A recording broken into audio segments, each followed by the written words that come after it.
Ladies and gentlemen, welcome to another episode of the 5Marks Pro Wrestling Podcast. I'm your host, Mr. Martin 115, and we're doing the intro correctly this week and in the right order because I'm joined with my beautiful dance partner, Mr. Carmo.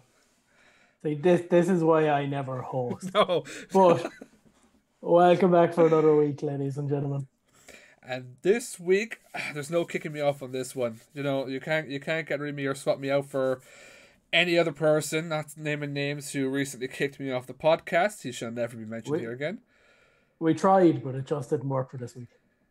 He did try. But, ladies and gentlemen, all the way from Longford, don't ask Joey Monroe, he might say otherwise. The man himself, the bull himself, ladies and gentlemen, it is C.B.L. How are we getting on, folks? How's strikes? How's the boy today? So we're tipping along. As just said to you there, the old lassie's after making a horse of a feed and passing out asleep now, so we are, but we're tipping along. What was for dinner tonight? Ham and spuds and peas, and I tell you, you couldn't bear it with a stick. It all depends, cause my family like to make the bit of ham, and my mother will kill me because she's going to listen to this. I hate it when my sister does it because she does it so dry. And do you know when I think really, really dry, it becomes really, really salty. Oh yeah. Hate that. A bit of honey and mustard now, do you wonders? That'll be the job now. Yeah. Set you on the right road. I'm not a mustard person. Unless it's on like a burger or something. I'm not a mustard person. Well, Mr. Carmo, I'll let you kind of go, put us into everything, and do it right this time. We know you forgot the main. We'll do it right this time. You forgot the important right question at the beginning last time. You're on bother now, so you're on bother in the hot seat. yeah. I'm in a bit of trouble there, but look, we'll carry on. Our first question, as we always start, what is your first wrestling memory? My first wrestling memory, it would have been, let me think now. I remember actually going to one of my mates' house when I was very, very small, and it would have been the old SmackDown games, and I wouldn't have had not a notion of what wrestling was. I think to me at that point it was just a game, you know. So I remember Goldust, Goldberg, and Kane. They were the good ones. They were the best ones. And there'd be some good smack talking going on, you know. Goldberg, I'm going to turn you into Goldust. I remember that was the go-to one as a young fella. But that was the earliest of it until I kind of went back to it a few years later, and I remember seeing WrestleMania 23, and it was Jeff Hardy jumping off the ladder. I remember that distilled in my memory there. I feel like a lot of people in Ireland, especially like with us growing up and stuff like that, that's how a lot of people found wrestling was. Go over to your mate's house and they'll have SmackDown versus Raw. You stick it on. Don't watch the wrestling, but the wrestling games were the shit. Extravision running wild, didn't it? Extravision or RIP now, a moment of silence from them. It might come back. HMV's come back. We just lost GameStop, so it's still hurting me. But I had another question I was going to ask you about the games. I can't remember. Carmo, take away while I try and remember my question. Let's do with the games. What was it about wrestling that kind of drew you in, though? Was it kind of the characters? Was it kind of the over-the-topness of the entire show? What was it? I think a bit of everything, you know. I think, as I said, the first memory there was Jeff Hardy, and he's a bit of everything in. He's as mad as a bag of cats. I think you have a mix of everything there. Where you see all these colours. He's fucking dancing. He's everything. He's jumping off a ladder. You wouldn't know what he's gonna do next. I think that's what drew me in. And then, of course, you're seeing around that time, people like Batista, who's just huge and leveling lads, and Rey Mysterio, who's just flying about the spot in these savage-looking masks. And yeah, I think it's just the whole presentation. I think there's, I'm a very fidgety kind of person who needs to always be doing something. And I think there's so much there to absorb in wrestling, aesthetically, the physical end of it, the music, everything. So everything kind of brings you in, the storytelling, everything, Yeah. Because I was listening to, I can't remember her name. You're one that it's with Matt Cardona. You're one that's with Matt Cardona at the moment. She was there saying, Joe, people come up to me all the time. It's like, why don't, if you're a wrestling fan, why don't you just watch the boxing or the UFC? I don't want to watch people fight. I want the stories. I want the fun of it. Well, that's it. Sure. Look, why is Conor McGregor the biggest name in MMA? It's because he talks. You know what I mean? And that's everything in wrestling. It's the talking. It's the over the topness. I just love every bit of it. So at what point then did you think to yourself, no, I want to do that? I think like, I know the exact moment, and it's a very nice moment for me. But I think everyone, I'm sure the two of you, I'm sure every mate that you have that watches wrestling, I'm sure when you were a young fella, the head just said, "Oh, I'm going to be a Yeah. wrestler." Everyone does it. I think the moment, or I know the moment that switched was when I watched Sheamus put John Cena through a table, and my head Oh, just went like quite literally at that moment that my head just went, all right, like this is 100% possible. Like I need to somehow like navigate my way to Dublin so I can train. Um, and then that just kind of got the ball rolling. Obviously, I had a few years to wait. That was 2009. I didn't start wrestling until Jesus, 2017. So quite a gap there. But Sheamus is a big hero of mine, a big inspiration. And I just think like that moment just blew me out of the water as a young fella.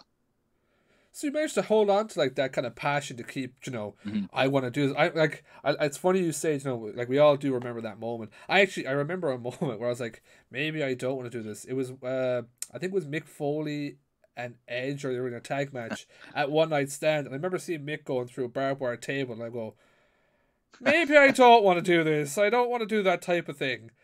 Um, Uh, but to hold on to that like that passion for what must have been like 7 8 years, and yeah, then just 2017 go for it. yeah. Like there was nothing down. I grew up in Granard, County Longford. It's a small town, about 1,200 people. Like if you want to play a bit of sport, you want to play a gat. That's all that's going on. There isn't a whole lot else. And I knew myself that this was something I just kind of need to prolong and hold on to. There was a few times down through the years where I thought, oh, geez, this is it. I'm finally going to get starting now. I thought like I'd finally be able to get the train up to Dublin and start training. It just didn't work out a few times. And then just I was very fortunate that 2017 the balls started rolling and I was start training with Five Factory Pro Wrestling and haven't looked back since. So you, Carmo? Yeah, just before we actually get into you starting trends and stuff like that, I want to go back a small bit because I know during that time you started following the Irish scene as well.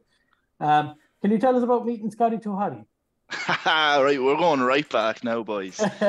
So the first Irish wrestling show, and I think I have like kind of an early unique perspective in it all in Irish wrestling, and like I have like I'll go into it anyway, right?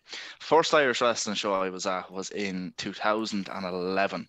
It was an AWR show in Castlebar, Mayo, above all places. Just Um, Mayo. yeah, I know, a fair track, like. But we seen the old boy seen I think geez, I don't know if it was a Ticketmaster yoke he got an email or whatever, but saying like Bret Hart and these lads were going to be down in Mayo, and he says, "Ah, sure, look, we'll go down to it for the luck anyway." And went down to that show, and it was my very first Irish wrestling show. I remember the first Irish wrestling match I ever seen was Eamon Strahan versus Paul Tracy. And like I remember seeing the likes of Maxer, Tucker, Jordan Devlin, who was probably about 20 at the time. There was Scotty Too Hotty versus Duncan Disorderly, Joe Legend and Rhino in a steel cage match. Like it was mental. And I think that's something as well that really helped me as we kind of touched there on like the whole Sheamus thing was that this was my first Irish wrestling show. I already knew like, all right, I'm gonna have to go to Dublin at some point and start training and that'll be the road I want to go down. But this was like actually seeing, oh, the Irish scene is real. You know what I mean? And it Yeah. was like these lads are like, they're doing it here in Ireland and it proper blew me away. And I think that was a big part of what helped me hold on to things because um like a Daithí would come into fucking Cavan up the road. So I'd be probably about half an hour from Cavan town. I go up to a Daithí up in Cavan town. Maybe 2 weeks later there's a Daithí in Athlone. That's only 50 minutes away. So we'll tip up that loan for the Daithí. Like I knew about OTTs since like the first promos were going out for it, even before like the actual first show. But I was underage to go up to them, so I was like, Daithí was my kind of like my feed of wrestling in the Irish scene for ages. So when I started wrestling and like I'm training and surrounded by like Katie Harvey, LJ Clary, Michael May. Like my mind is like blown, like properly blown. Yeah. Do you remember that first day that you walked into the Fight Factory to start training? Yeah, I remember like it was yesterday. Like I remember it like knowing myself like this is like a monumental day in my life, and it is because now it's nearly 6 years later, and my life is consumed of it, and I love it, and I have friends for life, and a lot of skills came from that as well, and I'm just getting to live my dream. But I remember that first day. I remember it was Katie Harvey and Michael May taking that training. I remember like walking in the door for the first time and looking at it and just being blown away. It was to actually see a wrestling ring that I'd be able to step in at some point, and I was just intrigued and like ready to get in all the aspects of wrestling. Like I would have watched like so many stupid YouTube videos on wrestling, and I was like, oh geez, I need to pay these dues as well, lads, and that led to me doing a million different jobs in wrestling. Okay, well, I want to go back because obviously I know Karen was going to training side, but I want to talk a bit more about the passion you have for well, not the passion, but like about Sheamus. What is it with Sheamus? Obviously being from Dublin and stuff like that, and just kind of being that close collection of he can do it, maybe I can. What is it that Sheamus kind of does it kind of has you like that's the guy for me. A big clunky pale fella. That's that's what I am, you know what I mean? So I think just I remember like watching his debut in ECW. And I have a younger brother. Um and we used to watch wrestling all the time together, and we still will now. But I remember we were watching ECW down the sitting room, and we're absolutely battering each other. We're absolutely battering it, as you do. And then I remember all we heard was from Dublin, Ireland, and we just both calmly stopped without saying a word and just turned our heads to the telly and just looked at this lad speaking Irish, and I was just like, "This is mental! Like this is mental!" And I just think he always gave me this big like realization of like, oh, there's an Irish lad doing it. Like this is possible. We're a small island, of small people. This lad, he went on multi-time world heavyweight champion, Royal Rumble winner, King of the Ring, Money in the Bank. Like he done absolutely everything there is to do. And I just think like he's just a man, like. Love it.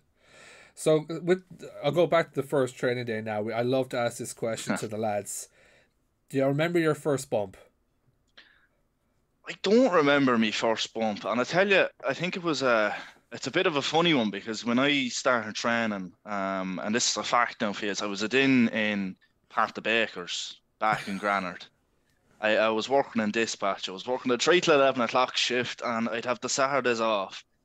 And the Saturday morning I'd tip up to Dublin. I'd get the fucking, geez, I'd be there till 8 o'clock in the morning, training won't be till 12. But because I wasn't, I was like 4 months after a beginner course, and I was only doing Saturdays. I kind of fell through the cracks a little bit, Yeah. so it wasn't being built from the ground up. I suppose I jump in on a lot of things that I hadn't got the early stages of. But I remember, um, I watched a heap of YouTube videos, and I knew to tuck my chin, so we got along. But I remember we did shortly after I started, we did a Sean Guinness training seminar. And I remember he spent, I'd say, the guts of 20 minutes just getting me to bump and bump and bump just so to make sure I get it right. Um, and I just really remember that being, that's a core memory for me now. Go on, Carmo.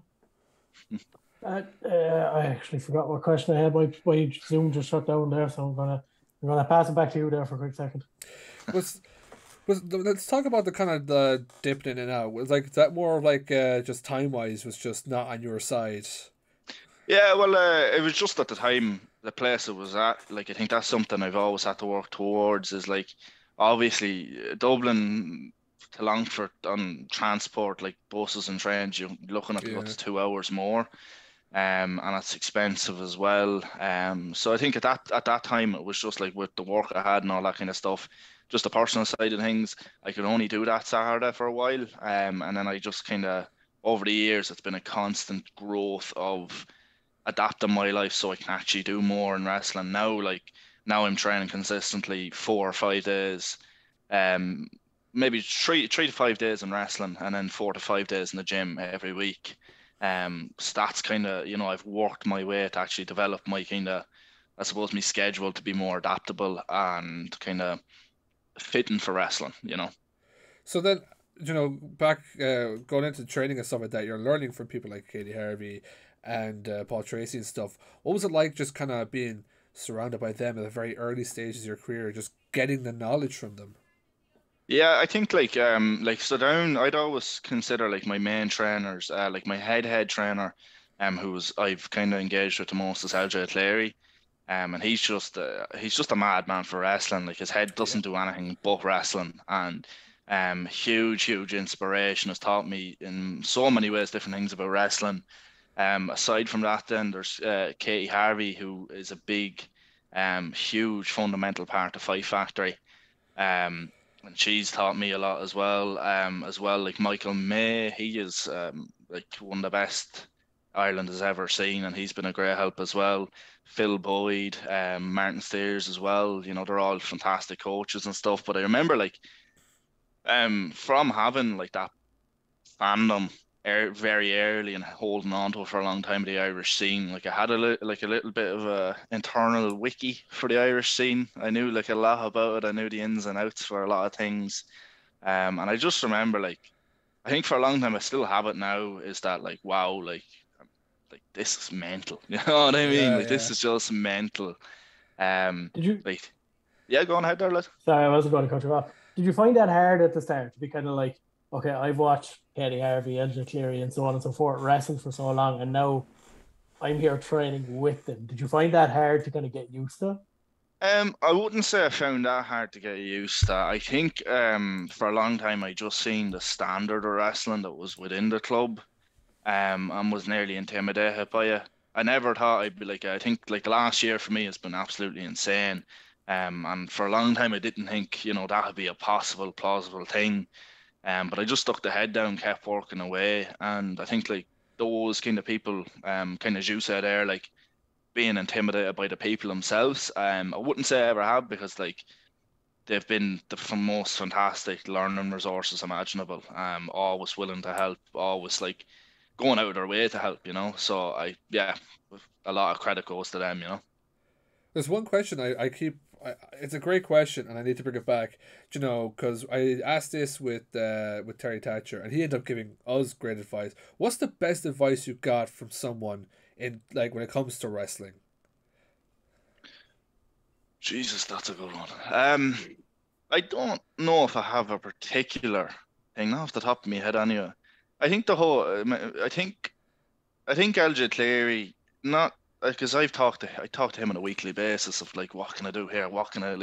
Yeah, And I don't think there's a one particular piece of advice, but I think his attitude is advice in itself. I think his beliefs in it, his kind of attitude to just like always be like not. It's not about like I think you can get caught up in so many things of wrestling because there's so many moving parts in what we're doing and what you want to present to people. But I think he always just had this like incredibly hard working attitude.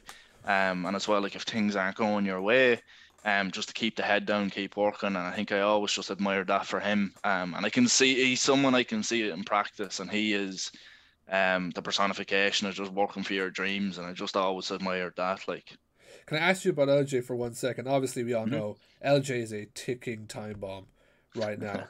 Like, there's gonna be a day where LJ is gonna be off to bigger things.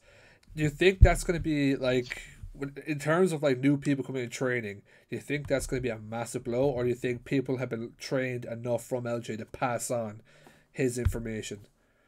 I think it's going to be a huge blow in every way imaginable to the Irish scene. I think he's such a fundamental part of everything that's going on because I think, as I said, like that attitude.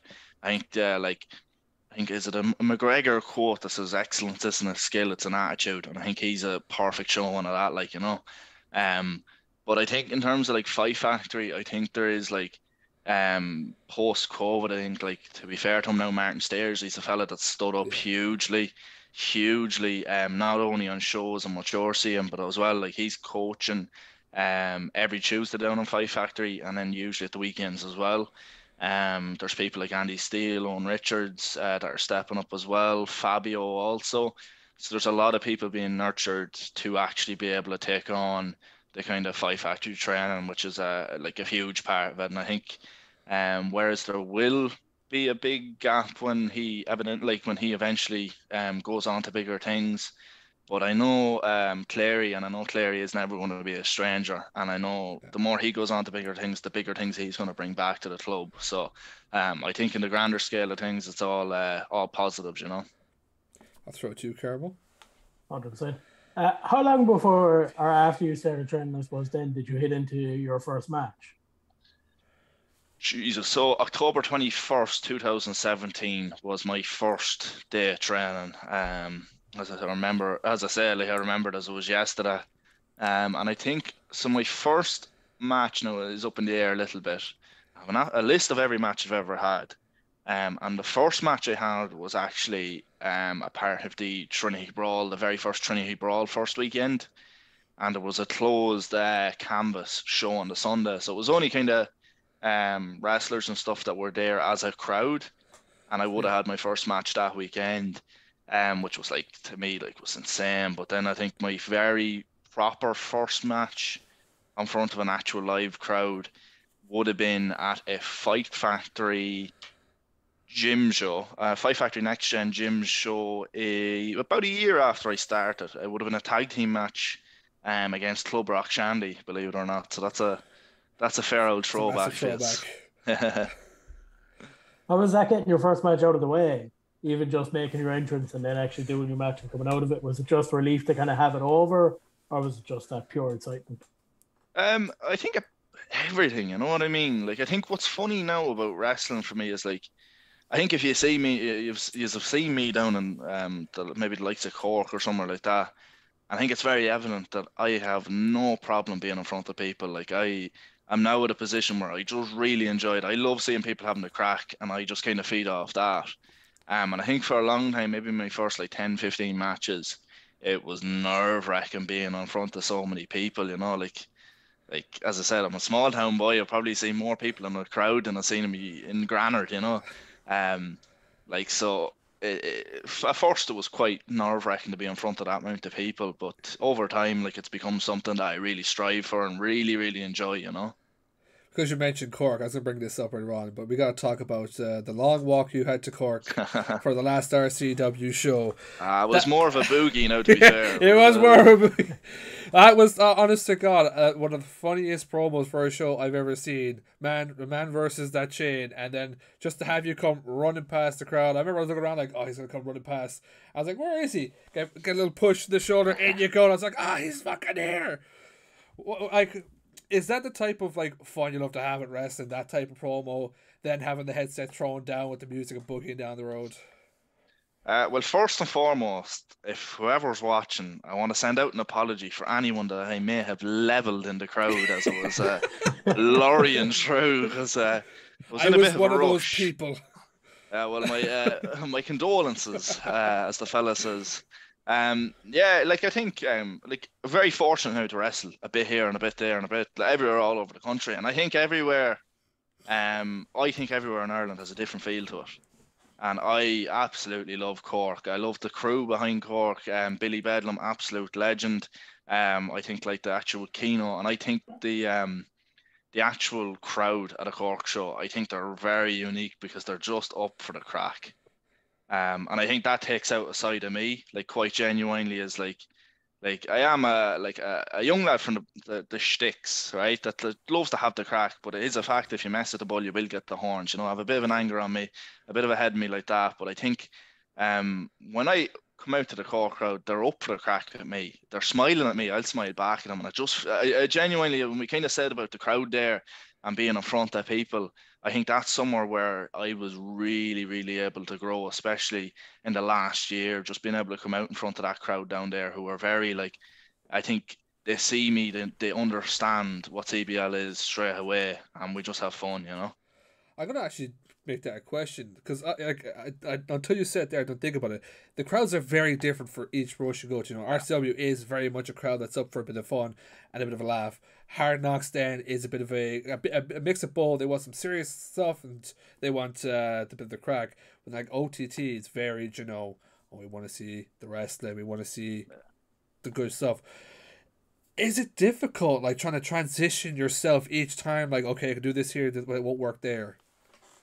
Yeah, like it's I suppose like, it is in a essence, you know what I mean? I think everything in wrestling is always going to be a challenge. I think every match in itself is different. You know what I mean? And it's I suppose you just have to be organic in a lot of senses, and I think that's what it is in Cork for me. Is just feeling that.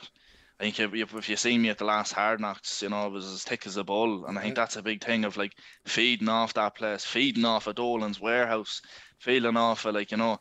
There's some big hooers down in Hard Knocks. You know, see the size of Savage's back. He'd build a house on it there, like, you know, and the boys like Sammy D, and you couldn't trust them, so you have to be wary down there, you know. So I think it is like I think I just like try and feel off like who am I wrestling, who's like what are these people coming to see, and just like feed off of that. I think it's a big, I think it's an important part of everything. You know, if I go around and I do the, if I'm the same all the time, you're gonna get fed up of seeing me fairly Yeah. quick. Like, Throw it to you, sir. Yeah, I'm actually going to try to drag it back a small bit, and I kind of want to. I don't like asking this question, but I'm going to bring it up anyway. You obviously started your kind of career or your first match around the end of 2018. You had 2019, and then obviously COVID happened. yeah. Obviously everything was shut down. You can't train, you can't wrestle, anything like that. And obviously you're only pretty much just after starting. How much did kind of COVID affect you in not being able to do what you love? I think at first it was an absolute nightmare, but I think it ended up personally for me. I was very fortunate to be able to turn it around and make it a blessing in disguise. Like I think I was finally kind of I'm terrible with managing myself and managing time and stuff like that. So I was finally getting on top of these things just before COVID. I was starting to just kind of starting to get into the gym and stuff like that. And then lockdown hit. And even so, one of the things now that's kind of mad is that the week that the lockdown was announced, so was Five Factory in Longford, which Oh, unfortunately got cancelled, which we're luckily enough running again now fairly soon. But yeah, I remember that time in lockdown, and I kind of remember there was a lot of negative in wrestling as well, which kind of made me push it away. Um, but I think, you know, was watching so much wrestling and everything, and I really just focused on why I love it and what like really drew me to it. And then I kind of like I saw, I got a wee bit plump, you know, I got a bit of winter wear on me, and I kind of that kind of pushed me to get in better shape as well. So, I like quite honestly got in the best shape of my life at that point, coming to the end of lockdowns. So when shows started running, I was looking better than I ever did. You know, I was feeling better than I ever did. Was getting back to training, and I was like really hitting consistency in training. And I feel like from the comeback of COVID to now, it's just been continuous growth, which I've been really, really lucky with. But yeah, like I remember, big shout out to Titanic. Like I remember within like 3 or 4 weeks of coming back to training in Five Factory, Titanic was running their first show back, and that was a huge one. Like I was tagging in a tag team at the time, and my partner had inquired about getting us up there. It was a go, and I was kind of against it because I nearly felt like, you know, I haven't been back training enough. I think um, I'd never underestimate the importance of training to be on these shows and to be ready and be prepared and everything. And I kind of thought to myself, like, Jesus, you know, we're not ready to go out and wrestle yet. But yeah. went out in a gauntlet match in that show. I think we wrestled 3 tag team matches consecutively, and got the ball rolling for a lot of things that were yet to come, you know.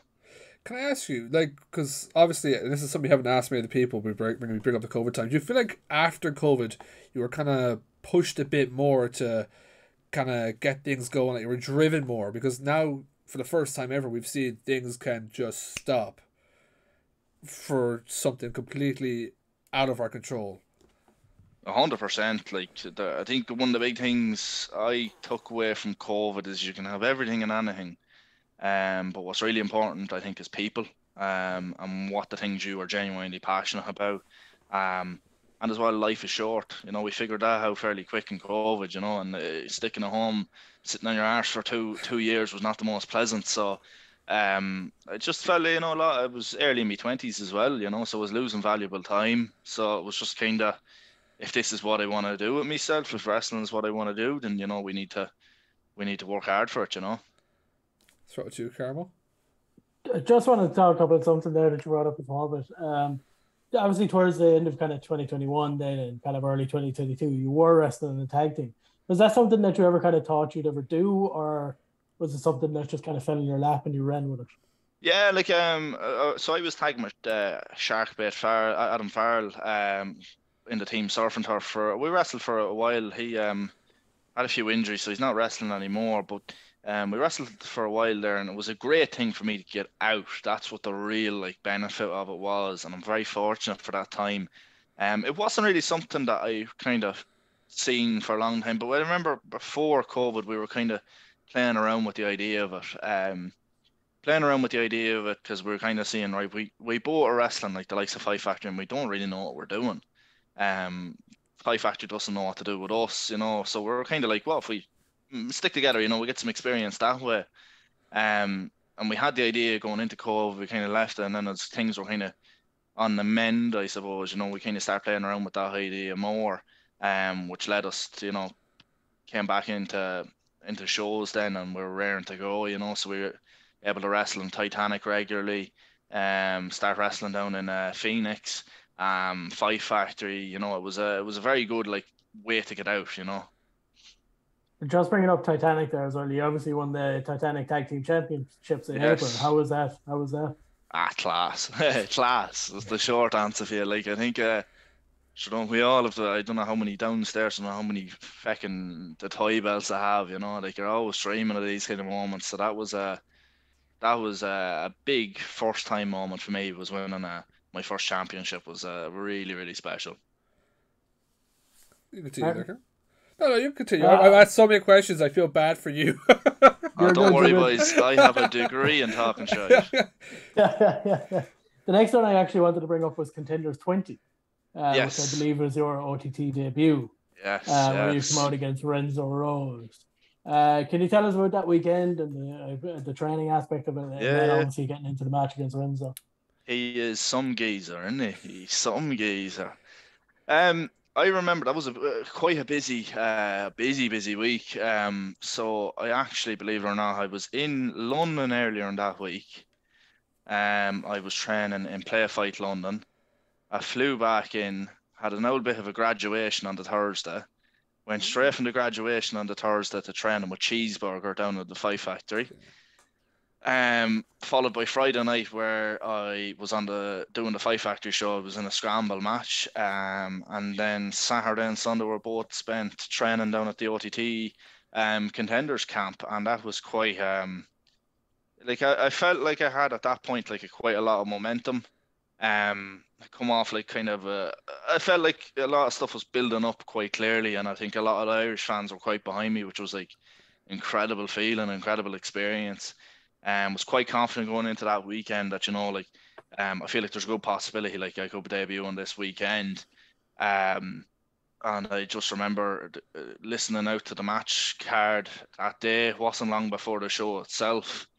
And I think that was something that I kind of said to you about the nerves going out in front of people. I didn't get it so much anymore, but boy, Jesus, I wasn't fit to talk ahead of that. Like I remember being behind the curtain, just, you know, just petrified, really.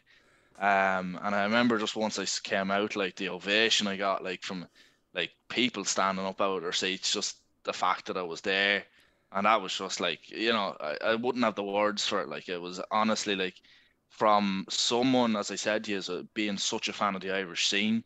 I remember where I was sitting at the first Contenders. I remember the day myself and my brother got the bus up from Cavan fucking bus station up to Dublin to see the first Contenders. And I think like there was a moment in that day where before the show started, before there was any crowd there, I remember just sitting in one of those seats going, Jesus, like this is like a proper. I remember sitting here, I remember watching the first show, and now I got to wrestle in this venue, in this ring.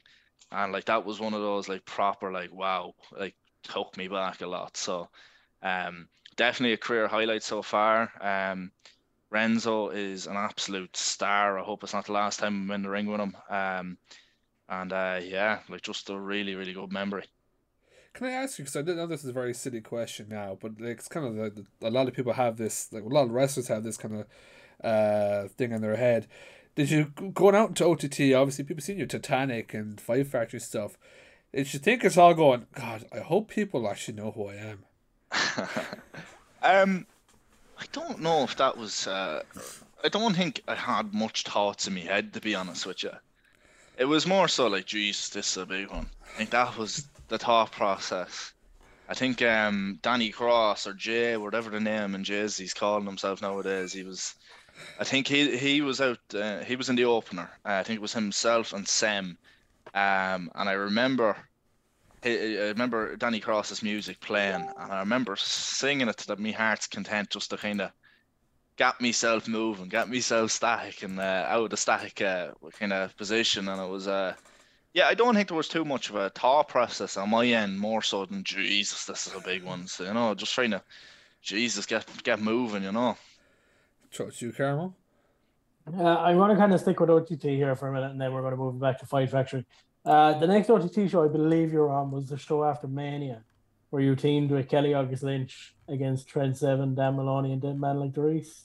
Yes, so there actually would have been one in between that didn't go too well either. It would have been myself, Kelly August Lynch versus the Kings of the North in Oh, Belfast. God. And they made quick news of us, but sure, look, and that's another one as well. I need to dig them out, but I've pictures of myself with Corvin and Bonesaw. I think, geez, it must have been 2013. Before there was ever a beard or there was, any of this, like, So I think that was a pretty cool one as well to wrestle the Kings in Belfast, even though it was kind of a short-lived match, it was still a cool one. Absolutely. And I suppose moving on then to the more kind of recent one, Contenders 21, obviously recently happened Mhm. with the long weekend of training and stuff like that. You obviously got in with Team Ireland versus Team England. How was the training weekend? And then I suppose how was the show? Yeah, it was very cool.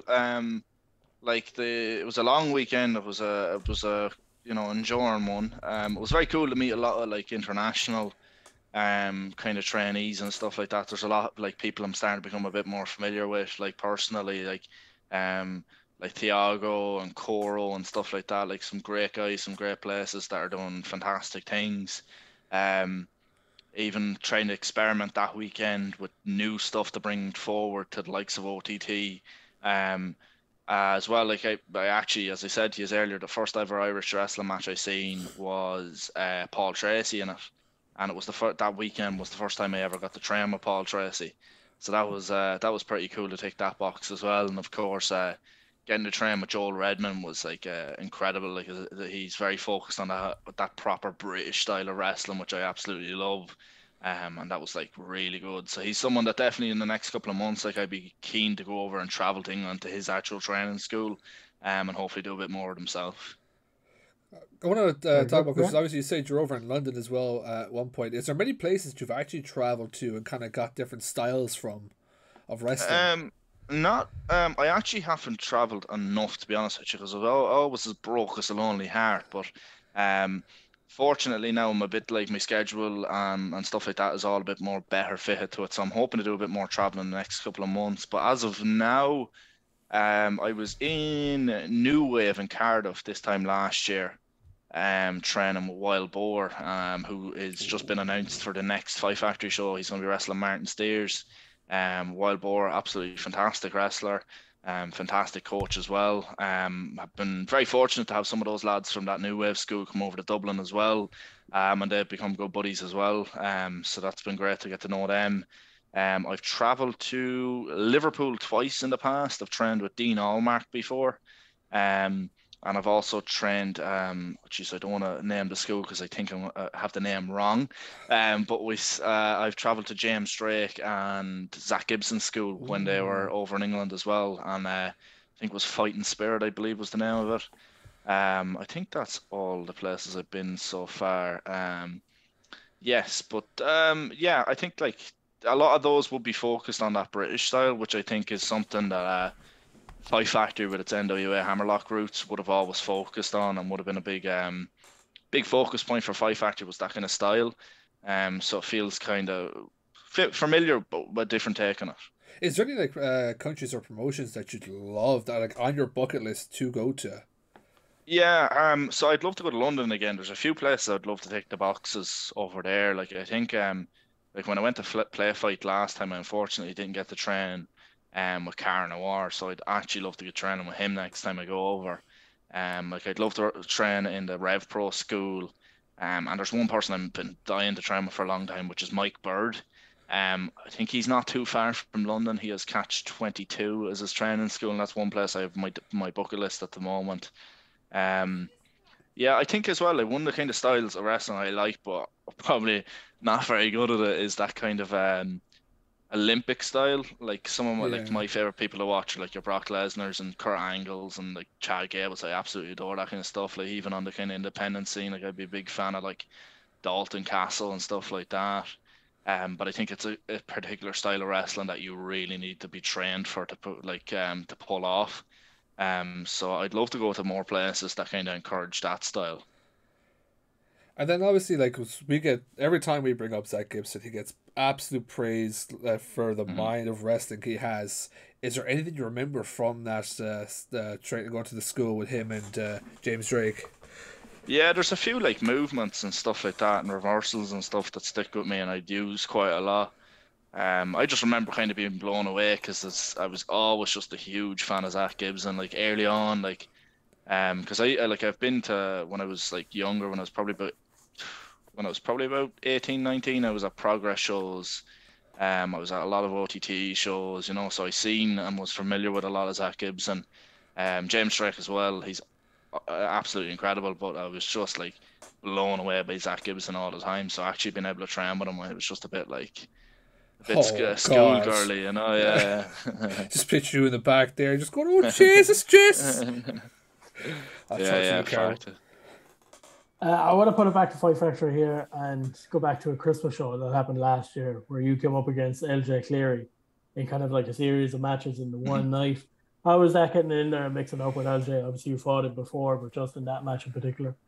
I think that could potentially be my favorite match I've ever had, just like on a kind of personal level, like as well professional in the sense that like it was just like I think in the last year, and I'll touch a bit more on it because I have a bit of an anniversary coming up, but I'll get back to that, is that I feel like in the last year I've had a lot of opportunities to either sink or swim. And I feel like I've been very fortunate to keep climbing the ladder. And LJ has been someone that obviously you've heard from that kind of training perspective has been a fundamental part of absolutely everything.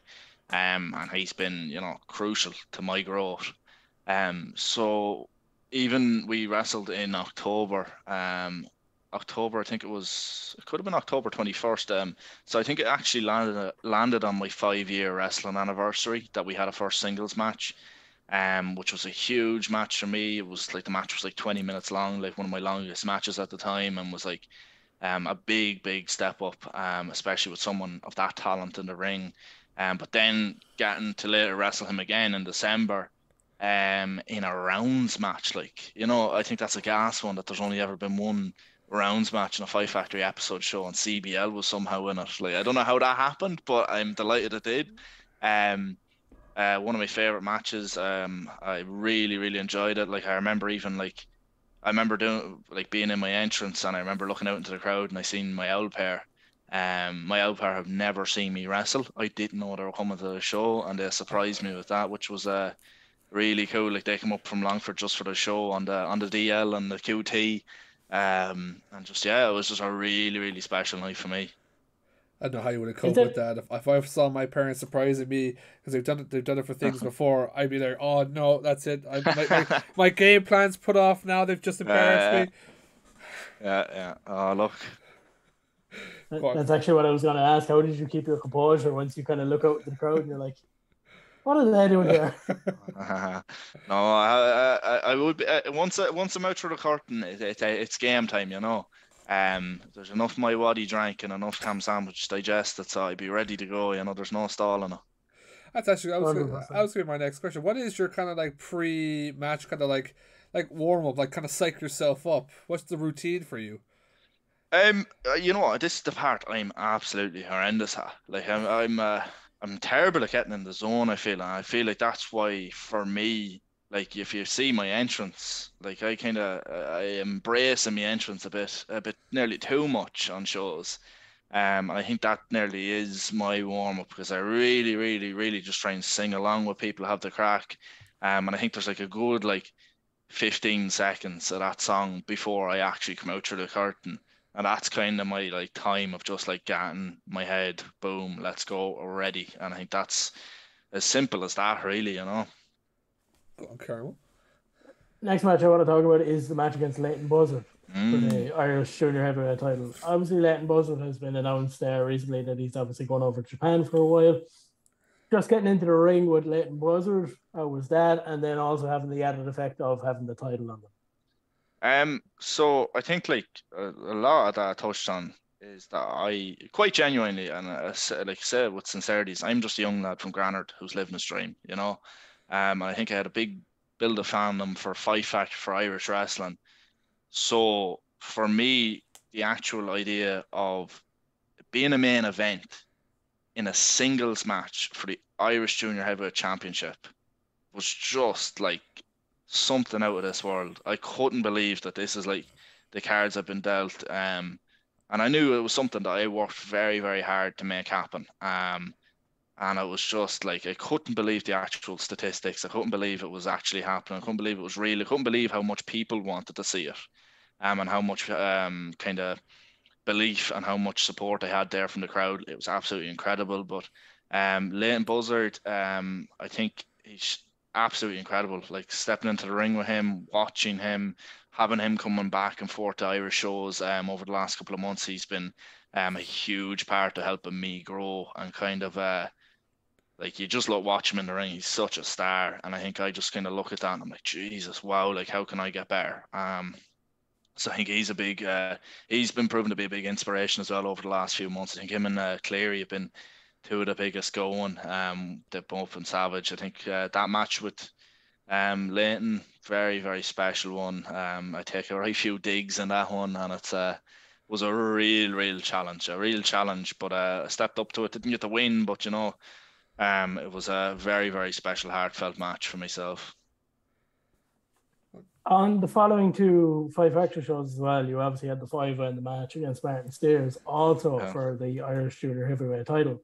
Were you kind of counting your stars at this stage, kind of like wondering how they get three title matches? Yeah, it's a bit mad. Like two of those were consecutive main events, which is just like I really like blown away by it and in disbelief with a lot of these things.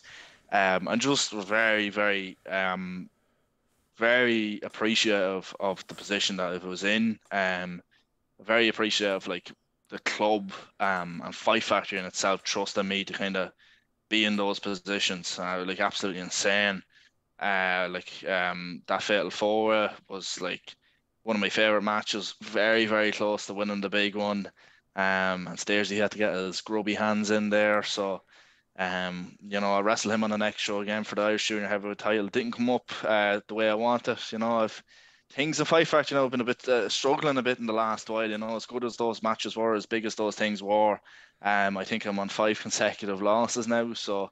We'll probably keep that in the hush there, boys, you know, but We'll you edit know, that part out. We'll edit that part. but we'll keep the sunny side out. You know, we'll keep showing up to work. You know, we're gonna keep smiling, want to keep dancing, and things are gonna go my way. That is a fact. Obviously, now in Fight Factory, you had your match with Terry, and now the two of you are tagging together. What's it like working with Terry Thatcher at the moment? I think Terry, like, he is an incredible wrestler. I think everyone in Irish wrestling knows that. I think he's one of these people that have a very unique connection with like the crowd and stuff like that. And again, he's one of these people that I would have like. I was thinking about his like kind of biggest matches in his career, and I was like, Jesus, like I was actually buying tickets to all of these shows. I was there watching this, like him versus Jonah Rock, him versus Scotty Davis for the NLW title, even at the first contenders and stuff like that. And I was just like, wow. I think he was someone that I was like, I kind of taken back by when I heard I was wrestling him, because I was like, oh Jesus, this is a this is a This is it. This proper, is a big this is one a little, now. this is a dream match. This is something that I would have been dreaming about when I was like 19, thinking, oh geez, this lad is class. I wonder will he sign me t-shirt, and it's like, he's just class. I think the level, I think me and Terry, we absolutely leveled each other when we wrestled each other.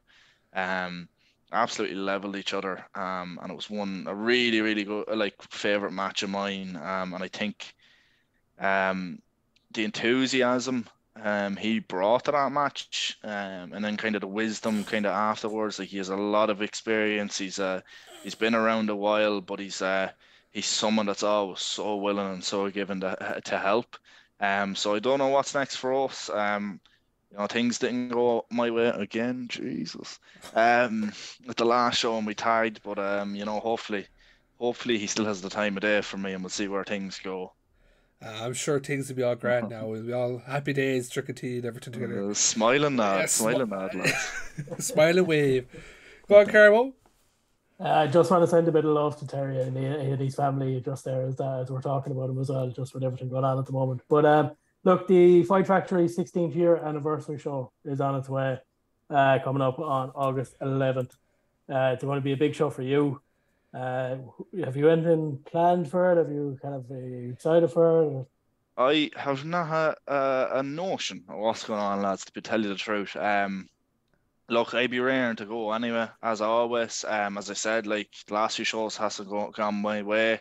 I know there's Grapple Games qualifiers on the way, which could mean, getting back on track to that Irish Junior Heavyweight Championship. Like I've said it a million times, like, I proclaim 2023 as the year the Bowl have wrestled some of the best talent in all of Europe, in all of Ireland. Have some multiple main event matches, some huge step up matches, have a lot of things in the workings at the moment. And I just ready to kind of tear off, so whatever is entailed on that August 11th show, you'll the only thing I can promise is that you'll see the best of me, and I'll be raring to go. As well, that weekend I finally get to wrestle back home in Longford on the Sunday. So I'll be in top form, top form. I was going to say that obviously August 13th, you mentioned it earlier on, didn't happen before, it's happening now. Fight Factory doing a show in Longford, in front and centre. The man himself, the man from Longford yourself. Are you excited for that? Getting back and getting into wrestling and doing it in Longford.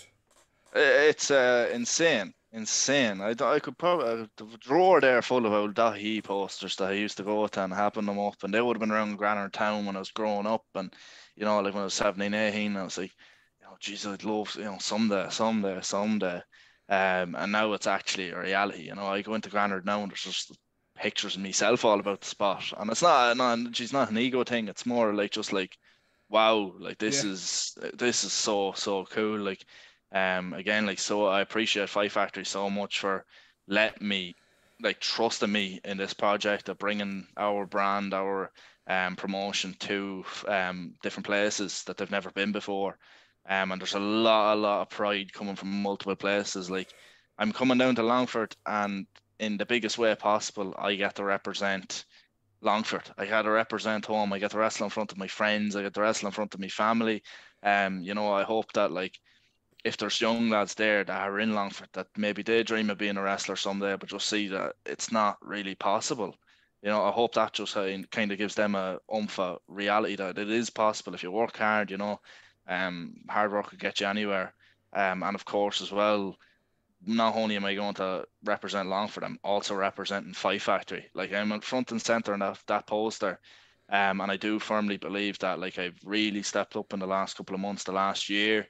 But, like, I just really, really will always look at the highest standard that Fight Factory's at. Like, there's LJ Cleary's, there's Fabio's, there's Saviors of Destiny, there's Martin Steers, like, some of, like, quite genuinely some of the best talent in Europe.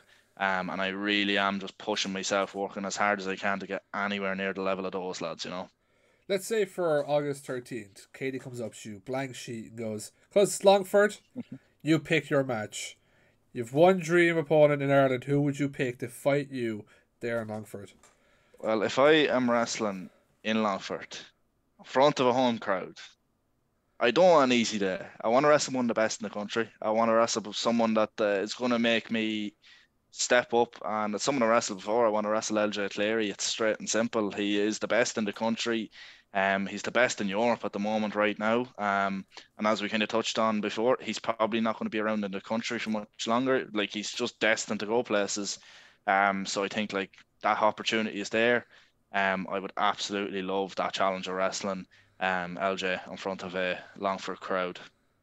Well, for anyone that lives in Longford or even around Longford, as we said, August 13th, you can go down to see the man himself, the bull himself, C.B.L. Hold on, now we got. Oh, he's got the We got a poster. corner. Oh, the blur, the blur, the blur. That's It's a not us gorgeous blurring it. poster, don't you worry. That's It's not us lovely. blurring it, people. That's the camera. But go down, check it out, and look, it'll be a fun evening. The old Wi-Fi down in Longford isn't the best now, to be honest with you. It'd be better with a Pringles can for Wi-Fi, you know. Stick it there with the string in the opposite room and everything. Carmo, I'll throw it back to you. Yeah, just speaking on the Fight Factory going to Longford, would you like to see Fight Factory go to other places in Ireland? Yeah, like I think Jesus, like I definitely think it's an opportunity to trial things and to get like the ball rolling, because I think like as I kind of said there to people like, you know, your Fabios, your Martin Steerses, Alger Clary's Steers, there was a lot of people before that, and like, you know, we want to see a lot of people after that, and I think there's a lot of like amazing talent coming up now in Fight Factory.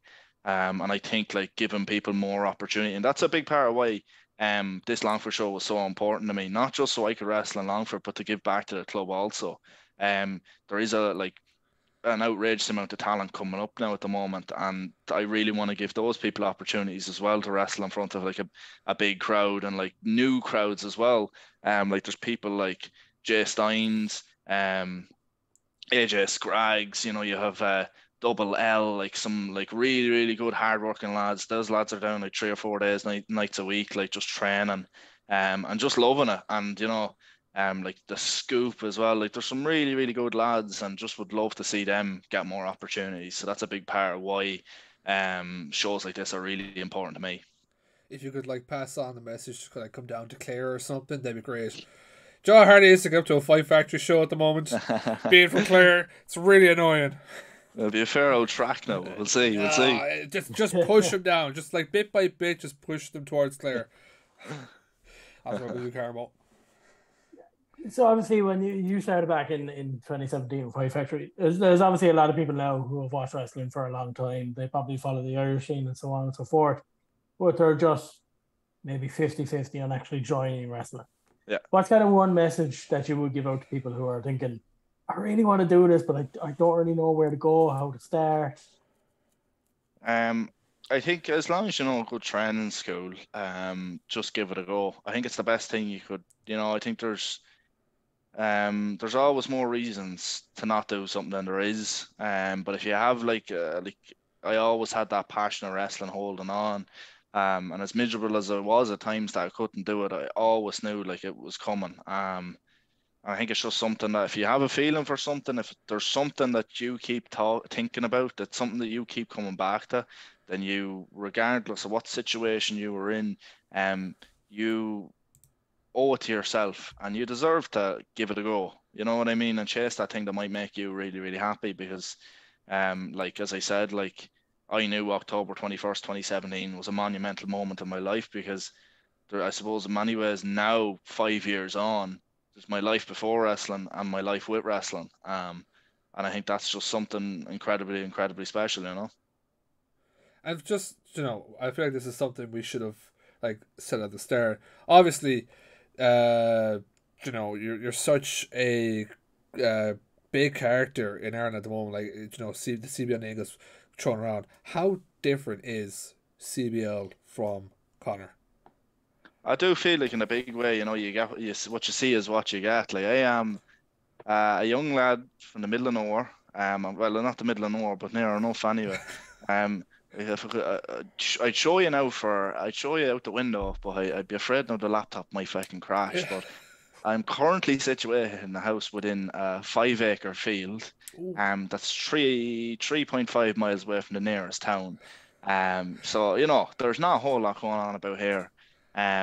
Like like, you know, I'm even with the likes of my farmer's tan, that's something I wear proudly because I think like a lot of people would just laugh at it. You know what I mean? And I love for people to laugh at it. I love for people to have a crack with that. But to me, that kind of signifies like the hard work. You know what I mean? Yeah. Those days, like quite genuinely, my summers were spent out in Newman's Bog, out by Abbey Lara, foot and turf for Pat Riley and anyone else that had given me money for a few jobs. You know, I've done many different jobs like that just to keep myself afloat and keep myself busy and out of trouble. Um, you know, like I think things do get amped up a bit because it's what I hear a lot, but I think it's what you see is what you get in a lot of ways, and it is a very genuine thing. And like, I do wear those Longford colours, the Longford name, with a serious amount of pride because I just think like, I always think of that young lad down the country who couldn't do it and always wanted to. And even quite recently, I did an interview on Shannonside Radio just about, which is the local radio in Longford, and it was just about me wrestling in general. And within a few days of it, I got a young lad who texted me, and he just said like, "Oh, I really want to start wrestling, but I don't know where to do it." And I just like, to me, I could just like picture myself in his shoes. It was the exact same place I was in, and I just felt like giving someone like that someone to be like, you know, it's possible. Just keep working, keep the head down, and you get there. I think that's a huge part of it to me. You know. And the one thing I love with wrestling, at least for the Irish wrestlers, is I'm a big person when it comes to small goals. We're more than halfway through the year now of 2023, the year of the bull. Is there many small goals left for CBL? Oh, jeez, having all the time to tell you them. But yeah, I'm someone who works well off goals. I think at the moment I have a lot of like dream matches and stuff like that. I'm working towards a lot of different places. Like I'm very eager to get out and wrestle abroad. I was fortunate in the beginning of this year to actually make my debut in the US, which was very fun. But I also want to start wrestling a bit more now in the UK and around Europe. So that's something that in the last couple of months, because I feel like I had a lot of step up matches, but I need to keep rolling. There's no pause button. So try and get out to Europe and the UK a bit more, try and train a bit more in different places. They'd be big goals of mine. I actually forgot to bring that up. Obviously, you guys wrestled. It was Mania weekend, wasn't it? Yeah, Uh, yeah. I think it was you, LJ. I'm not sure. Were Martin and Fabio on that one as well? I can't Yeah, remember. they would have been on that show, What yeah. was that like? Obviously, wrestling over there.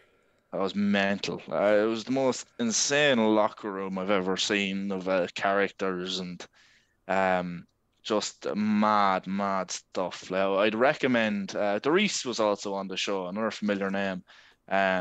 So that was really good. Like Jimmy Wang Yang was there, and like I just was like I remember sitting with the lads going, lads, is that Jimmy Wang Yang? And it's just mental, you know. I couldn't describe it, you know. When we were over there as well, it's like fortunate to train with like Chavo Guerrero and Brian Kendrick and stuff like that. So, that was a really cool experience. And like getting to wrestle over in the US was just like it's a very different show to what we'd see here, but it was definitely an amazing experience. Should have hopped on his. Jimmy Wang Gang has a party bus now. You guys all should have hopped on that thing. I don't think we'd leave much of it afterwards, to be honest with you. And I'll ask a question as a fan because I've been to Mania. What was Mania like? Ah, yeah, like it was the first time I've ever been to Mania. Like it was absolutely like you couldn't put it into words. Like, you know, it's all the dream for all of us. I never thought it'd be a reality, until the boys, not, I wouldn't say pressured me into it, but you know, I was afraid of missing out when I heard there was the rumblings of it. So, um, yeah, it was definitely like once in a lifetime experience of obviously with lads that are like family to me as well, you know, just having a great time. It was fantastic. I'll throw it to you, Carmo. Any last questions before we move over to the fan questions? John, I'll give one last one. I was going to wait till after the fight question to ask it, but here's a few moments, right? This is going to be played on social media. Why should people get down to Fight Factory in Longford? I tell you why, because we're going to have a crowd of wrestlers, some of the best in Europe, right? You're going to see your Fabios, your Steers, your Saviors, your CBL, LJ Cleary. I'm coming down there with a bucket load of pride because it's a huge show for me. I absolutely love Five Factory. I absolutely love Longford. This is a combination of my two favorite things in the world. I can't wait to do Longford proud. I can't wait to do Five Factory proud. I can't wait for that crowd to just enjoy just some of the best wrestling that they're going to see anywhere around. Like, it's going to be a really, really special night. So go get your And if tickets you, and get the Yes. hell down to Longford. Up Longford, up. 100%. But we have a couple of fan questions for you. We put out on the socials for question stuff. I'm just getting the old Instagram up now because I'm starting with this one because it's the most bizarre question gotten. I said to him I'll ask it first. So this first one comes from Mr. Bullet Smith. 1 second. I'm gonna get this up now.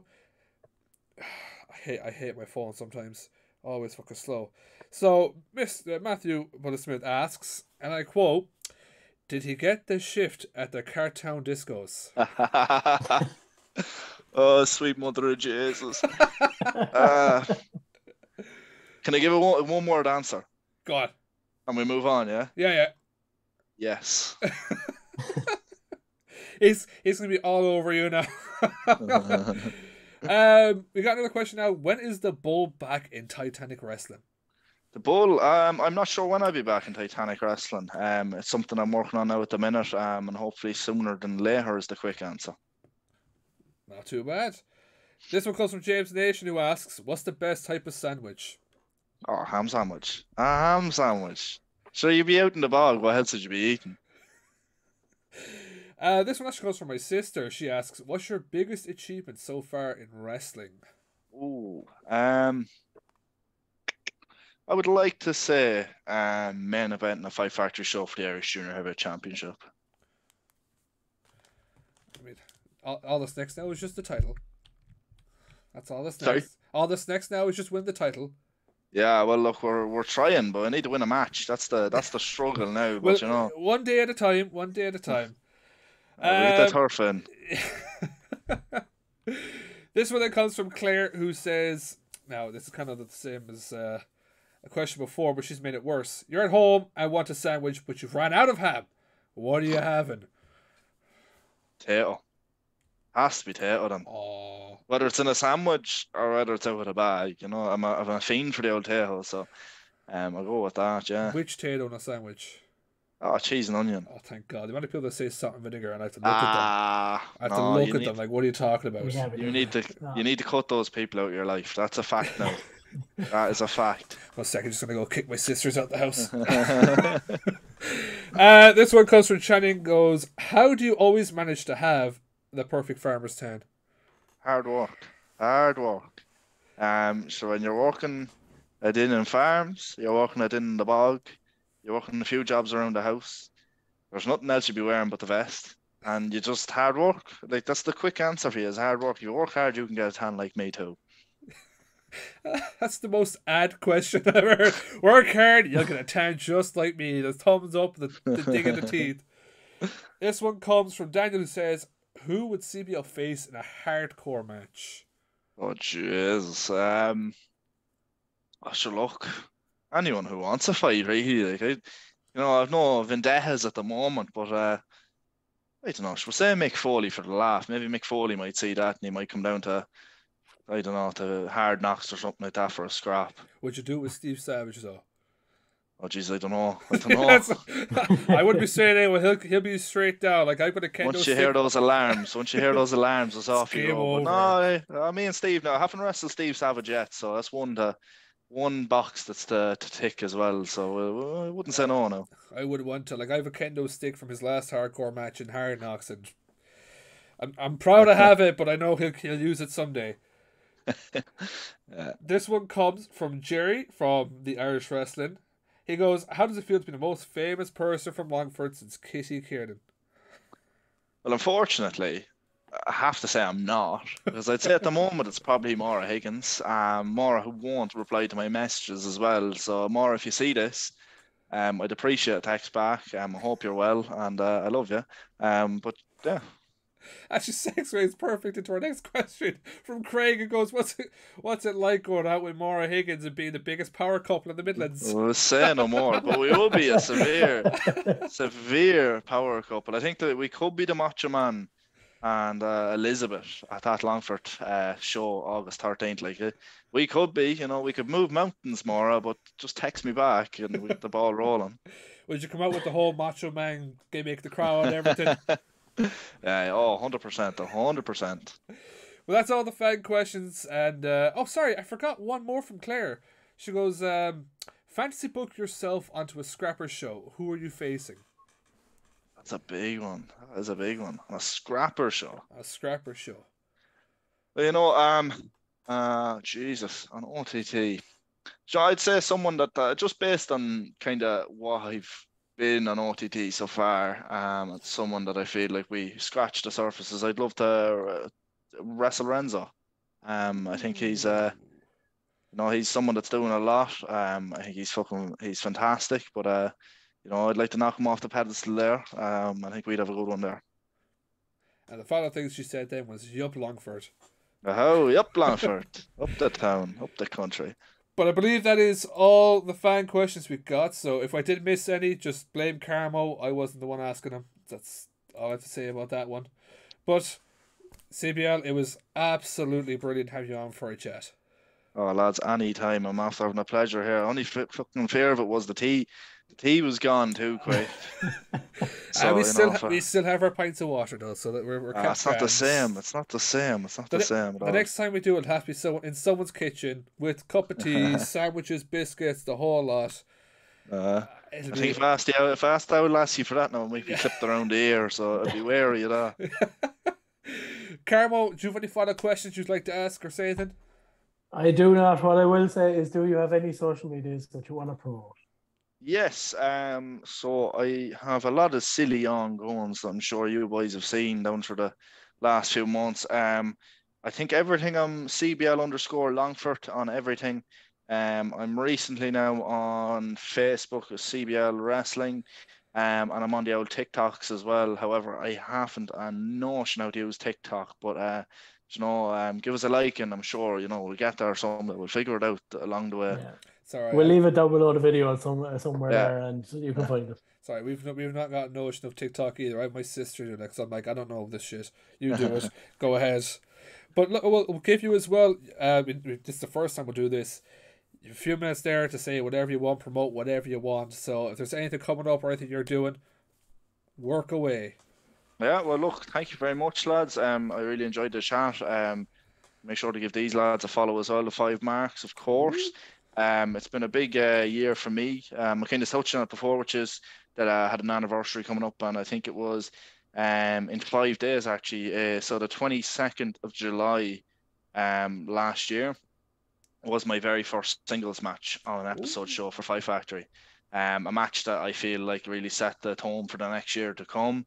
Wrestling people like Martin Kirby, Gene Money, Leighton Buzzard, LJ Cleary, the Reese, Session Martina, Big Gun show. Like, it's been an absolutely wild one. And at the moment, I'm really working hard to try and get out places, trying to get the Year of the Bull everywhere. Really trying to work hard on those things. So give us a follow on all of those places and all those things. Five Factory, the 16th year anniversary, 16 years, is coming to Dublin on August 11th. Big show. August 13th, Five Factory comes to the homeland, comes to Longford. We're going to have some of the best talent in all of Europe, all of Ireland there. A live show. It's going to be a big one, and hopefully the first of many. As well of Hard Knocks Wrestling coming up in Limerick down in Dolan's Warehouse. I believe it's the 30th of July. 30th of July. Sunday week, so make sure you get down there on the day of the Sabbath, God's Day. I might go to Mass in Limerick beforehand just to get out of the way, but that's all that I've coming up. So give us a follow. Keep an eye out for I have a new upcoming. I'll have a new t-shirt coming out soon, as well as a new website on the way. So keep an eye out for those things, and yup, Longford. Could have said it better myself. Like, get your tickets down for the Longford show, and this is just every person that buys a ticket after this comes out, he's going to give you a free signed sandwich. That is a fact. That is a fact. Look, lads, you just need to get down to Longford. It's just, you have everything. It's the Hollywood of the Midlands. You have Central Park, some more Higgins and myself, and sure, look, come here. We're going to the Kihie Kiernan bar there in Granard, and you'll have a great time. Sure, as well, if anyone actually gets more to text him back, you get a free signed t-shirt from us.